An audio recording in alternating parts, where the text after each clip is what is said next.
E aí, gente, tudo bem? Vamos falar mais um pouquinho sobre natação e atividade física?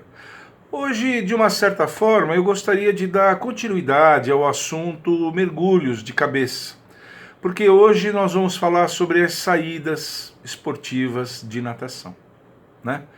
Saídas esportivas que são um desdobramento técnico do mergulho.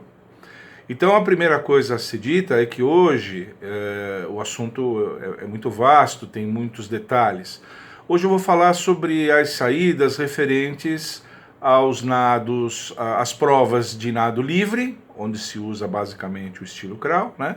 As provas de borboleta e as provas de nado peito.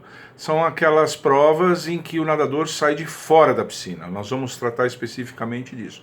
Em outros vídeos nós vamos nos aprofundar em outros assuntos. Eu vou falar da prova de costas, cuja saída é um pouco diferente. Então, como eu disse, nós vamos falar sobre as saídas esportivas que mantêm forte relação com o mergulho de cabeça. A saída esportiva nada mais é do que um mergulho especial, um mergulho de alta eficiência, né? Aliás, as características de uma boa saída são essas. A primeira coisa é que ela é um mergulho de altíssima eficiência em tudo, velocidade de reação, posicionamento de entrada na água com mínimo atrito, aproveitamento máximo do impulso de pernas, uma série de coisas assim. E depois disso a transição entre a entrada na água e o início do nado crawl. Há um jeito certo do nadador começar a se movimentar ainda embaixo da água, depois que ele fez a entrada, o mergulho de cabeça, né?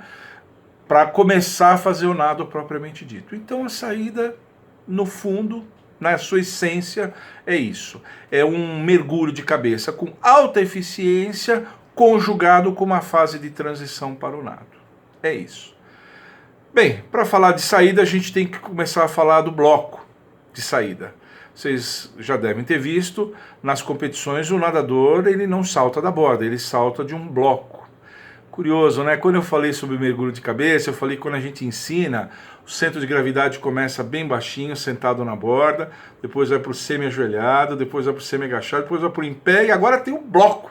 Quer dizer, você vê que é uma progressão natural. O bloco de saída, que é aquela pequena plataforma, onde cada nadador sobe para fazer o seu mergulho, fazer a sua saída. Para vocês terem uma ideia, a regra manda que esse bloco de saída ele tenha da superfície da piscina 50 a 75 centímetros de altura, então o nadador fica mais alto, né? Então ele ganha mais em distância. Mas além desse ganho em distância, tem uma outra vantagem que eu já falo dela, né? Então o nadador sobe, então o nadador tem que aprender a ganhar, a lidar com o bloco, ele tem que ganhar uma certa intimidade com o bloco, né? Eu não vou falar isso hoje, em outro vídeo eu vou falar sobre os comandos certos, mas no fundo é isso. Então a saída competitiva é um mergulho tão especial que tem uma plataforma própria para o nadador fazer, ele faz a saída, ele faz o seu mergulho de cabeça de lá de cima. Fora isso, é um mergulho muito semelhante ao mergulho que o nadador já faz, como eu havia dito, naquele afastamento antero-posterior. Um pé na frente, o pé de apoio, o pé de maior apoio sempre na frente, e um outro pé atrás, né?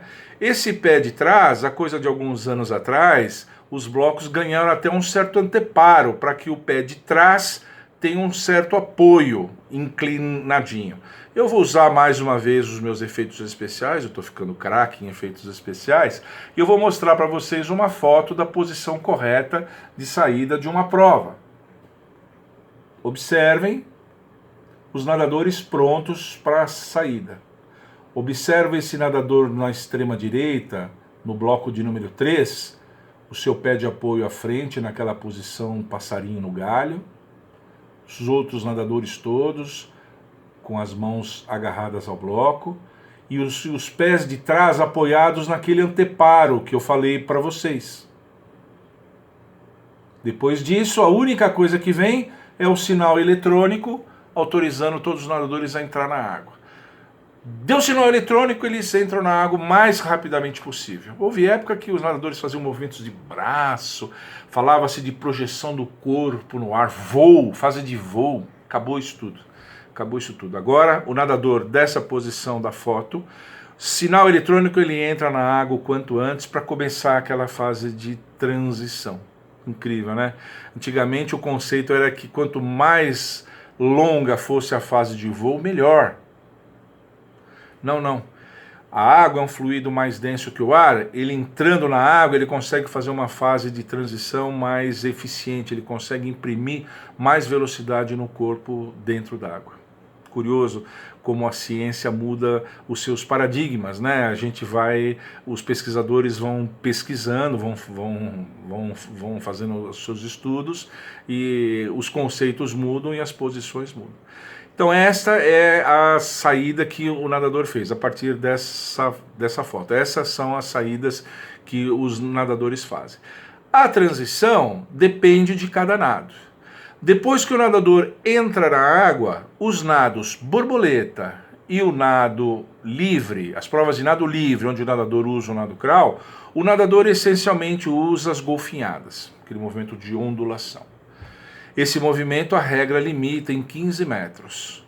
Até a altura de 15 metros, o nadador tem que romper a superfície da piscina, ele está embaixo d'água, né, fazendo as ondulações submersas, ele tem que romper a superfície da água com alguma parte do seu corpo, normalmente a cabeça, né, mas ele tem que estar limitado. O nadador, mesmo que tenha fôlego e condicionamento físico para fazer mais, 18, 20, 25 metros, ele não pode fazer, está limitado a 15 metros, senão deixa de ser natação, vira nado submerso, né? Vira qualquer outra coisa. Então o nadador faz isso. E nas provas de nado peito, a transição já foi tema dos nossos vídeos aqui, que é a Filipina. A Filipina nada mais é do que a fase de transição das saídas do nado peito. O nadador faz o mergulho, faz a entrada na água, faz a Filipina e sai fazendo o nado peito. Então é isso, as saídas esportivas são mergulhos muito caprichados, muito bem feitos, fortemente eficientes, conjugado com uma fase de transição para o nadador começar a fazer depois o seu nado, seja ele crawl, seja ele peito, seja ele borbo. Eu estava comentando sobre as golfinhadas embaixo d'água, só para vocês terem uma ideia. O Michael Phelps, que é um nadador cujo ponto forte são as golfinhadas, ele consegue fazer 11 golfinhadas submersas antes de romper a superfície da água. 11. Ele é um dos que mais faz. A maioria dos nadadores de alto nível faz 9. Uns 8, a maioria 9, alguns 10. Ele faz 11 golfinhadas, é o forte dele. Ele é o último cara que começa a fazer o nado livre, no caso o nado livre, né? No caso do nado livre, o nadador faz as ondulações embaixo d'água, faz uma primeira puxada e aí começa a fazer o nado propriamente dito, vai embora. No caso do nado peito tem a Filipina, no caso do nado borbo, o nadador faz as ondulações, puxa e começa a fazer o nado propriamente dito. Então as saídas de competição guardam essa íntima relação com o mergulho de fora. Nada mais são do que mergulhos regulamentados e que tem uma grande eficiência, porque é isso que interessa para o nadador, fazer os melhores tempos que ele puder. É isso. O assunto não está esgotado, nós vamos ter outros vídeos para falar disso, mas hoje eu queria fazer essa primeira abordagem inicial e deixar esses primeiros itens prioritários bem marcadinhos. Tá bom? Espero que vocês tenham gostado. Se vocês gostaram, deixa um like aqui, que está ajudando muito no crescimento do nosso canal. Marca o sininho para vocês receberem avisos sempre que a gente subir novos vídeos. E não deixa de visitar o meu site, o www.universoef.com.br. Tchau!